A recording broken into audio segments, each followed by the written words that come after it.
আল্লাহ রাব্বুল আলামিন কিয়ামতের কঠিন ময়দানে তিনজন নবী রাসূলকে সামনে রাখিয়া বান্দা বান্দীদের কাছ থেকে যখন হিসাব নেবেন, প্রথমে আল্লাহ রাব্বুল আলামিন গরিব লোকদেরকে ডাক দিয়ে বলবেন, যারা ছিল অন্য মানুষের অধীনস্থ, যারা ছিল চাকর, যারা ছিল দিনমজুর, আল্লাহ তাআলা তাদেরকে ডাক দিয়ে বলবেন, ও আমার বান্দা বান্দারা শোনো, আসো আসো, আমি আল্লাহ তাআলা দেখতে চাই তুমি আমি আল্লাহ তাআলার কাছে কি আমল নিয়ে এসেছো।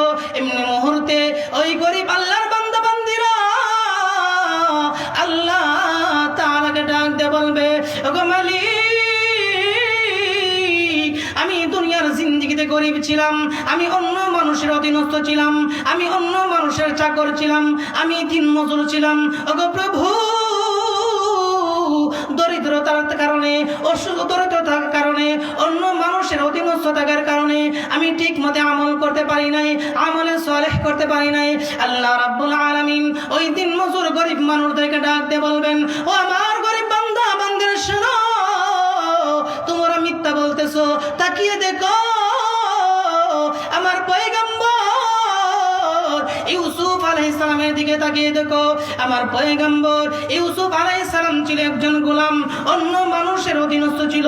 এরপরে আমার পয়গম্বর একটি সেকেন্ডের জন্য, একটি মুহূর্তের জন্য আমি আল্লাহর ইবাদত থেকে গাফিল হই নাই। বলেন সুবহানাল্লাহ।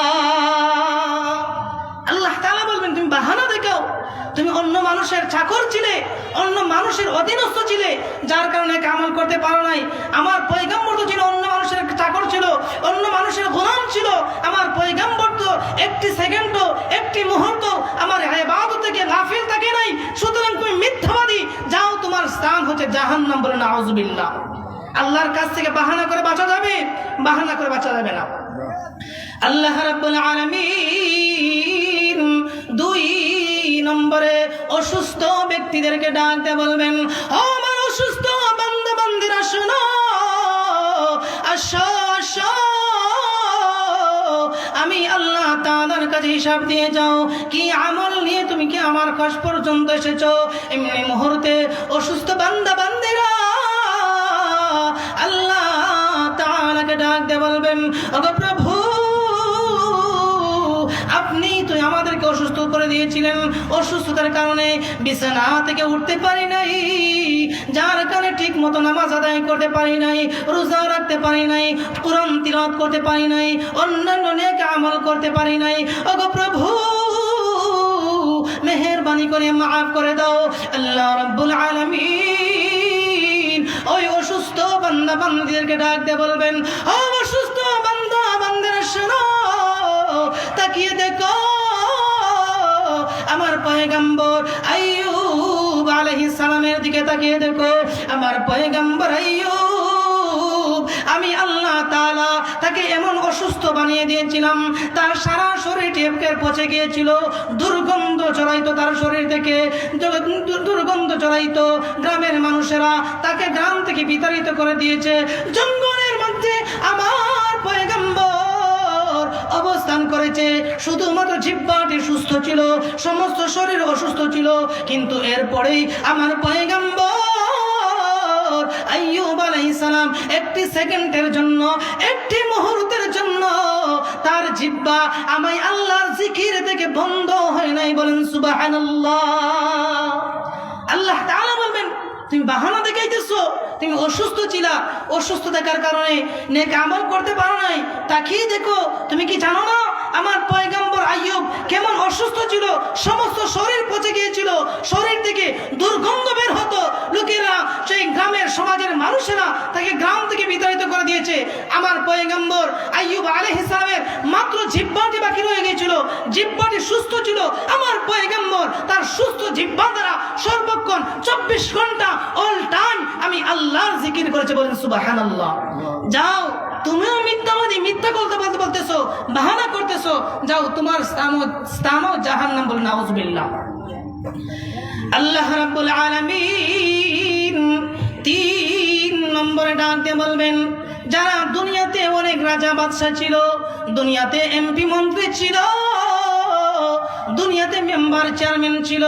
তাদেরকে আল্লাহ তাআলা ডাকতে বলবেন, ও দুনিয়ার রাজা বাদশারা শোনো, ও দুনিয়ার প্রেসিডেন্টরা শোনো, ও দুনিয়ার চেয়ারম্যান এমপি মন্ত্রীরা শোনো, আসো আসো, আমি আল্লাহ তাআলার কাছে আসো। আমি আল্লাহর কাছে আসিয়া তোমাদের দুনিয়ার জিন্দেগির হিসাবটা দিয়ে দাও, কি আমল নিয়ে আমি আল্লাহ তাআলার দরবারে এসেছো। এমনি মুহূর্তে দুনিয়ার রাজা বাদশারা আল্লাহ তাআলাকে ডাকতে বলবে, ইয়া রাব্বুল আলামিন,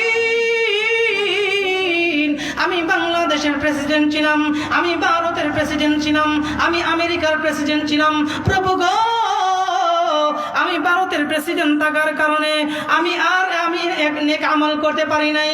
আমি এমপি ছিলাম, মন্ত্রী ছিলাম, যার কারণে সমাজের মানুষের সমাজ সেবা করতে করতে আমার সমস্ত জিন্দেগি পার হয়ে গেছে, নেক আমল করার সুযোগ পাই নাই। আল্লাহ রাব্বুল আলামিন বলবেন, ও আমার বান্দা বান্দিরা, তোমরাও মিথ্যাবাদী, তাকিয়ে দেখো আমার পয়গম্বর সুলাইমান আলাইহিস সালামের দিকে তাকিয়ে দেখো। আমার পয়গম্বর সুলাইমান শুধু বাংলাদেশের বাদশা নয়, ইন্ডিয়ার বাদশা নয়, আমেরিকার বাদশা নয়, আমার পয়গম্বর সুলাইমান সারা পৃথিবীর বাদশা ছিল। আমার পয়গম্বর সুলাইমান সারা পৃথিবীর বাদশা হওয়া সত্ত্বেই একটি সেকেন্ডের জন্য, একটি মুহূর্তের জন্য আমার পয়গম্বর সুলাইমান আমি আল্লাহর ইবাদত থেকে বিরত থাকে নাই। বলেন সুবহানাল্লাহ। আল্লাহ তাআলা বলবেন, তুমি মেম্বার হওয়ার কারণে, চেয়ারম্যান হওয়ার কারণে, এমপি হওয়ার কারণে, রাজা বাদশা হওয়ার কারণে, মানুষের সমাজ সেবা করতে করতে তোমার সারা জিন্দেগি তুমি পার করে দিছো, নেক আমল করতে পারো নাই। সুতরাং তুমি মিথ্যাবাদী, তুমি মিথ্যাবাদী। আমার পয়গম্বর সুলাইমান সারা পৃথিবীর বাদশা হওয়া সত্ত্বেই আমার পয়গম্বর সুলাইমান আমি আল্লাহর ইবাদত থেকে গাফিল হয় নাই। বলেন সুবহানাল্লাহ। যাও, তোমরা মিথ্যাবাদী, তোমাদের স্থানও হচ্ছে জাহান্নাম। বলেন নাউজুবিল্লাহ। প্যারে হাজিরিন, আমরা যতই বাহানা দেখাই না কেন, আমরা আল্লাহ তাআলার আদালত থেকে বাঁচতে পারবো না। আল্লাহ তাআলার আদালত থেকে বাঁচতে হলে আমাদের সাথে কি থাকতে হবে? সবাই বলেন, কি থাকতে হবে? দুনিয়ার জিন্দেগির নেক আমল। বলেন ঠিক কিনা? দুনিয়ার জিন্দেগির নেক আমল থাকতে হবে। দুনিয়ার জিন্দেগির নেক আমল ছাড়া আপনি আল্লাহ তাআলার আদালত থেকে বাঁচতে পারবেন না। বলেন ঠিক কিনা? এই জন্য প্যারে হাজিরিন, আল্লাহ তাআলা যেহেতু আমাদের উপর ডিউটি দিয়েছেন আল্লাহর ইবাদত করার জন্য, আমরা আমাদের ডিউটিকে পরিপূর্ণভাবে আদায় করতে হবে। যদি আমাদের ডিউটিকে পরিপূর্ণভাবে আদায় না করি, তাহলে পরকালীন জিন্দেগি আমাদের জন্য হবে জাহান্নামী জিন্দেগি। বলেন ঠিক কিনা? আর যদি দুনিয়ার জিন্দেগি, হায়াতে জিন্দেগি কাজে লাগাইয়া নেক আমলের মাধ্যমে, আমলে সালেহের মাধ্যমে যদি আমাদের জিন্দেগি যাপন করি, তাহলে কিয়ামতের কঠিন ময়দানে আল্লাহ রাব্বুল আলামিন আমাদেরকে ডান হাতে আমলনামা দিবেন। আমাদেরকে ডান হাতে আমলনামা দিয়া আল্লাহ তাআলা আমাদেরকে জান্নাতের মেহমান বানিয়ে দিন। বলেন সুবহানাল্লাহ। সময় শেষ হয়ে গেছে, ইনশাআল্লাহ আমরা সবাই নেক আমল করবো তো ইনশাআল্লাহ। আজ থেকে আমরা প্রতিজ্ঞা করি আমরা আগামীতে আর নামাজ ছাড়বো না। আল্লাহ তাআলা আমাদের সবাইকে যেন বাকি জিন্দেগি নেক আমলের মাধ্যমে জীবন যাপন করার তৌফিক দান করেন। সবাই আমিন। ওয়া আখিরু দাওয়ানা আনিল হামদুলিল্লাহি রাব্বিল আলামিন। আসসালামু আলাইকুম ওয়া রাহমাতুল্লাহি ওয়া বারাকাতুহু।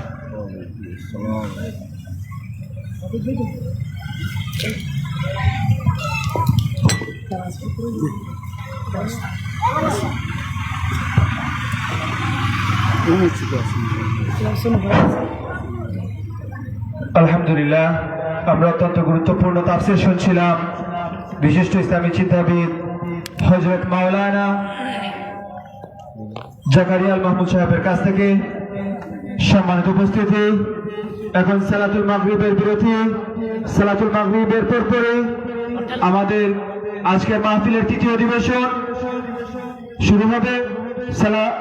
তৃতীয় অধিবেশনে তাফসীর পেশ করবেন বিশিষ্ট ইসলামী চিন্তাবিদ হযরত মাওলানা আব্দুল হাফিজ মাসুদ সাহেব অনন্তপুরী।